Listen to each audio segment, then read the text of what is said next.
मेरे प्यारे बच्चे, लास्ट लेक्चर में हम लोग माशाल्लाह स्टडी कर रहे थे डाल्टन लॉ, पार्शियल प्रेशर। बड़ा लेंथी टॉपिक है। तीसरा टॉपिक इसी बात पे प्रोसीड हो रहा है। आज मेरे प्यारे बच्चे डाल्टन लॉ पार्शियल प्रेशर जो स्टडी कर रहे थे, आज हम उसकी एप्लीकेशन पढ़ने जा रहे हैं कि डाल्टन लॉ पार्शियल प्रेशर रोज़मर्रा ज़िंदगी में हमारी कहाँ कहाँ रहनुमाई करता है, इससे क्या क्या फ़ायदे उठाए गए हैं, उसी के हवाले से बात करते हैं बगैर कोई टाइम ज़ाया किए। मेरे बच्चे सारे इधर गौर करेंगे। पहला है determination of partial pressure of gas collected over surface of water in laboratory. Determinations of partial pressure of gas collected over surface of water in the laboratory. यानी हम लोग बेटा लेबॉर्ट्री में मौजूद हैं, हम वाटर की सरफेस से किसी गैस को कलेक्ट कर रहे हैं और उस गैस का पार्शियल प्रेशर मालूम करना चाहते हैं। तो कैसे मालूम करेंगे, उसके लिए डाल्टन लॉ पार्शियल प्रेशर हमारी हेल्प करता है। सुनो, मैंने बड़ा आसान लफ्ज़ों में लिखा है कि ये सपोज़ करो हमारे पास वाटर मौजूद है, टब के अंदर वाटर मौजूद है, कंटेनर के अंदर वाटर मौजूद है, सिलेंडर में वाटर मौजूद है। अब वाटर की सरफेस के ऊपर गैस मौजूद है। अब आपको पता है हमने इस गैस को कलेक्ट करना है, लेकिन जब हम कलेक्ट करेंगे तो याद रखिएगा गैस ये अकेली गैस नहीं होगी, क्योंकि वाटर हर वक्त एवापोरेट होता रहता है। वाटर के वेपर्स ऊपर जा रहे होंगे तो वो वाटर के वेपर भी गैस के साथ मिक्स हो रहे होंगे। तो गैस के साथ जो वाटर वेपर होंगे तो फिर इसका मतलब है सिर्फ गैस नहीं होगी, गैस भी होगी, साथ वाटर वेपर्स भी होंगे। तो इसका मतलब है हमें थोड़ा ध्यान करना होगा कि हम लोगों ने पार्शियल प्रेशर कैसे मालूम करना है। तो उसके लिए गौर से सुना, मैं इसी के लिए सेंटेंस लिख रहा हूँ कि कैसे होगा। A gas which is collected over surface of water, ऐसी गैस जिसको वाटर की सरफेस के ऊपर से कलेक्ट करेंगे, it is not a pure gas, ये प्योर गैस नहीं होगी, but in it water vapour are also mix with this gas. क्या है बेटा, इसके अंदर तो वाटर वेपर भी मिक्स हुए होंगे। जब वाटर वेपर मिक्स होंगे तो दिस गैस इज़ मॉइस्ट, वो तो गैस क्या होगी, वाटर वेपर्स के साथ मौजूद होगी। उस वाटर वेपर के साथ मिक्स हुई गैस को क्या कह रहे हैं, मॉइस्ट।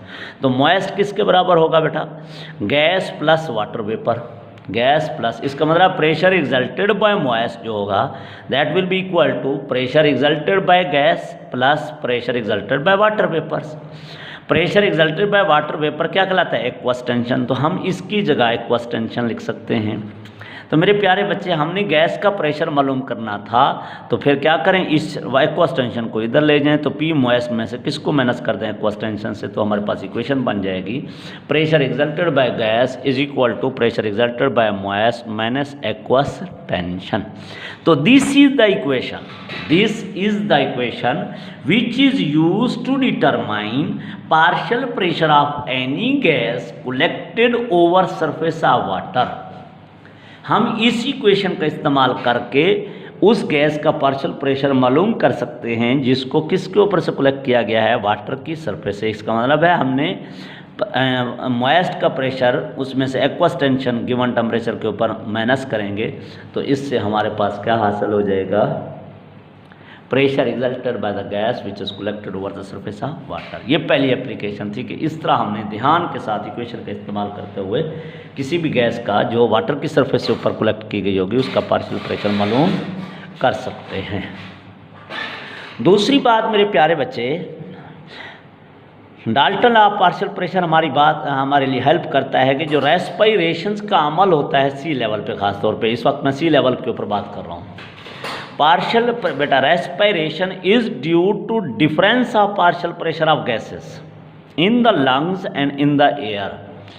यानी डाल्टन के मुताबिक जो रेस्पिरेशंस का अमल है सी लेवल के ऊपर, वो कार्बन डाइऑक्साइड और ऑक्सीजन का पार्शियल प्रेशर लंग्स में और है, एयर में और है।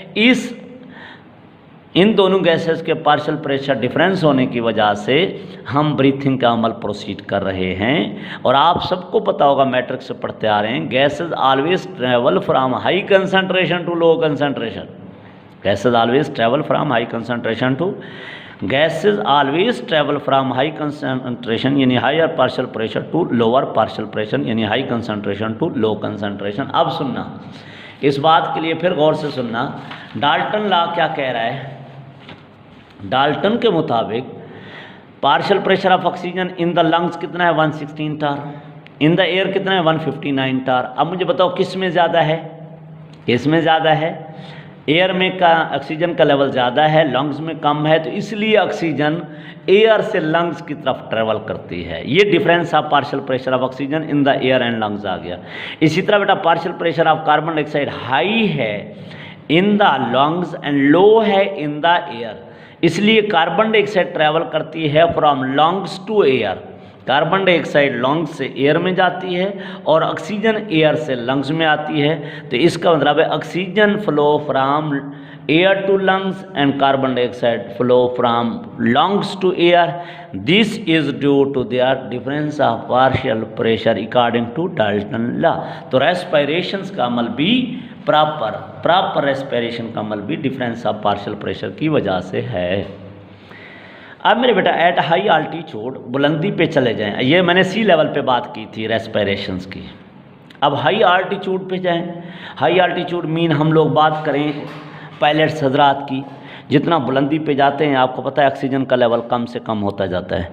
जब ऑक्सीजन का लेवल कम होता जाएगा तो बुलंदी पे अनप्रेशराइज केबन के अंदर, ऐसा केबन जिसमें ऑक्सीजन लेवल ही कम है, तो मेरे प्यारे बच्चे वहाँ सांस लेना बहुत मुश्किल हो जाएगा, अनकंफर्टेबल हो जाएगा।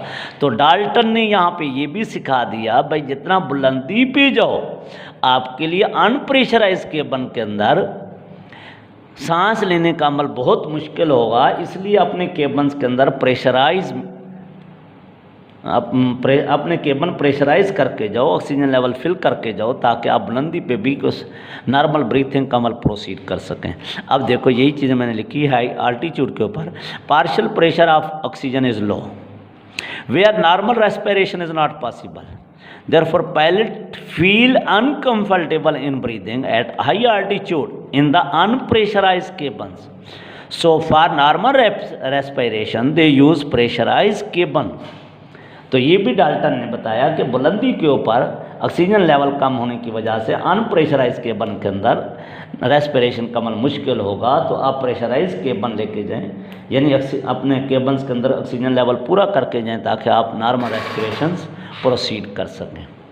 अब मेरे बच्चों इसी तरह, अब ये तो बुलंदी की बात थी, पहले मैंने सी लेवल के ऊपर बात की, फिर मैंने बुलंदी पे बात की, अब हम डेप्थ की बात करते हैं। मेरे बच्चों डेप्थ का मतलब है हम लोग सी डाइवर्स की बात करने जा रहे हैं, समुद्रों के अंदर सी डाइवर्स की, गोताखोर की बात करने जा रहे हैं। मेरे प्यारे बच्चे जितना हम गहराई में जाते हैं, समंदर की गहराई में जाते हैं, हर 100 फीट के बाद 3 ATM प्रेशर बढ़ जाता है एयर का। गहराई में प्रेशर बढ़ता जाता है, हर 100 फीट के बाद 3 ATM बढ़ जाता है प्रेशर। ना सिर्फ ये प्रेशर बढ़ता है बल्कि ऑक्सीजन की कंसंट्रेशन भी बढ़ जाती है। ऑक्सीजन की परसेंटेज बढ़ने की वजह से हम नॉर्मल रेस्पिरेशन, वहाँ की नॉर्मल एयर यूज़ नहीं कर सकते रेस्पिरेशन के लिए। तो फिर मेरे प्यारे बच्चे पहले अपना सी डाइवर जितने भी हैं वो अपने साथ ऑक्सीजन के साथ इनर्ट गैसेस का मिक्सचर लेके जाते हैं ताकि अपनी रिक्वायरमेंट के मुताबिक रेस्पिरेशन को प्रोसीड कर सकें। वो वहाँ पे नॉर्मल एयर यूज़ नहीं कर सकते। अब यही बातें मैंने क्या लिखी हैं, सी डाइवर जितने हैं they can not use normal air for breathing because after every 100 feet in depth sea diver experience 3 ATM more pressure. वो 3 ATM ज़्यादा प्रेशर हो जाता है हर 100 फीट के बाद बेटा। Also concentration of nitrogen is increase, जब नाइट्रोजन की कंसनट्रेशन बढ़ जाएगी तो वहाँ नॉर्मल ब्रीदिंग का अमल मुमकिन नहीं होगा।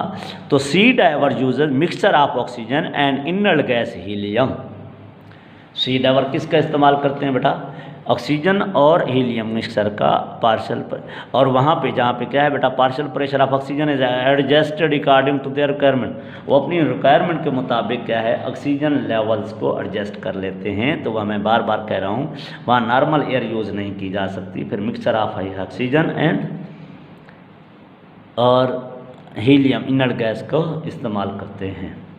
ऑक्सीजन बेटा हीलियम लग्स में चली भी जाए तो नॉन रिएक्टिव गैस है, वापस आ जाएगी, कोई मसाइल नहीं क्रिएट होंगे। लेकिन ऑक्सीजन के लेवल को पार्शियल प्रेशर को एडजस्ट किए रखती है। लेकिन आप नाइट्रोजन को और दूसरी गैसेस को इस तरह ब्रीथिंग के लिए इस्तेमाल नहीं कर सकते, नॉर्मल एयर यूज़ नहीं कर सकते डेप्थ के अंदर।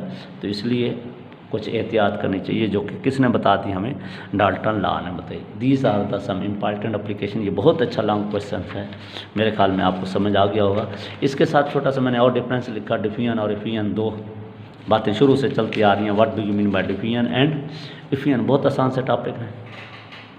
डाइफ्यूज़, डाइफ्यूज़ का क्या मतलब होता है, सुनो मैंने बेटा, मिक्सअप हो जाना, प्रोसेस ऑफ स्पॉन्टेनियस इंटरमिक्स, खुद ब खुद गैसेस का मिक्सअप हो जाना, किन का, मुख्तलिफ गैसेस का, and form homogeneous mixture due to collision of gases at high particular temperature and pressure, ख़ास टेम्परेचर और प्रेशर के ऊपर मुख्तलिफ गैसेस का आपस में टकरा के मिक्सअप हो जाना, और इस तरह मिक्सअप हो जाना कि हम होमोजीनस मिक्सचर बना देना, यकजान मेज़ा बना देना, एक ही फेज़ वाला मिक्सचर बना देना, उस अमल को क्या कहते हैं बेटा, डिफ्यूजन का नाम देते हैं। या आपने मैट्रिक में बात की होगी, process of movement of gas molecule from the area of high concentration to the area of low concentration due to collision of gas molecule at particular temperature and pressure, क्या कहलाता है, डिफ्यूजन। अब दोबारा मैं इधर से पढ़ देता हूँ, process of spontaneous intermixing of different gases, मुख्तलिफ गैसेस का आपस में मिक्सअप हो जाना, and form homogeneous mixture due to collision of gases at particular temperature and pressure is known as diffusion. Process of movement of gas molecule from the area of high concentration to the area of low concentration due to collision of gas molecule at particular temperature and pressure is known as diffusion.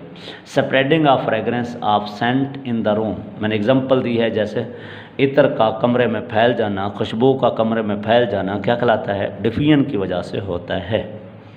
अब मैंने इधर थोड़ी सी representation भी दी है कि ये oxygen gas है, ये नाइट्रोजन डाइऑक्साइड गैस है। अब मेरे प्यारे बच्चे, आपको पता है ऑक्सीजन कलरलेस गैस होती है, नाइट्रोजन गैस रेडिश ब्राउन होती है, अलग-अलग पड़ी हैं। जब हम सेंटर से बाउंड्री ख़त्म कर देती हैं तो ये दोनों गैसें एक दूसरे में मिक्सअप हो जाती हैं, इस तरह मिक्सअप हो जाती हैं कि होमोजीनस मिक्सचर बना, थारोली मिक्सअप हो जाती हैं। तो ये मिक्स कैसे हुई हैं, दैट इज़ ड्यू टू डाइफ्यूजन्स। अब दूसरा अमल कौन सा बेटा, इफ्यूजन। इफ्यूजन, इफ्यूज़ का मतलब था निकलना, इफ्यूज़ मीन्स स्केप आउट होना, process of escaping of gas molecule one by one through a small opening from the region of high pressure to the region of low pressure without collision, क्या कहलाता है बेटा, effusion. क्या कह दिया, escape of gas molecule का one by one निकल जाना, किस में से, स्मॉल ओपनिंग में से, from the high pressure to low pressure without collision. अब आपको सोचेंगे विदाउट कोलिजन का मतलब क्या है, हमारे पास ये देखो, ये गैस भरी हुई है, ये गैस भरी हुई है। अब गैस मॉलिक्यूल की हैबिचुअल नेचर है, वो टकराते रहते हैं वाल्स के साथ। अब गैस मॉलिक्यूल यहाँ पे टकराने आए, आगे टकराने की प्लेस ही नहीं थी, तो वहाँ से टकराए आगे निकल गए। तो ऐसा आगे बेटा निकल जाना, from high pressure to low pressure, gas molecule का वन बाय वन निकल जाना, क्या कहलाता है, इफ्यूजन कहलाता है। और इफ्यूजन वहाँ पे मुख्तलिफ गैसेस का होना ज़रूरी था, यहाँ पे बेटा this process can be shown by only one type of gas, यहाँ पे एक गैस भी ये काम शो कर सकती है। इस अमल को क्या कहते हैं बेटा, इफ्यूजन कहते हैं। मेरे ख्याल में आप ये, जैसे हमारी गाड़ियों के ट्यूब हैं, इसमें से पंक्चर हो जाता है, गैस निकल जाती है, ये क्या कहलाएगी, इफ्यूजन कहलाएगी। क्लियर। तो that was about the application of Dalton law of partial pressure as well as diffusion and effusion.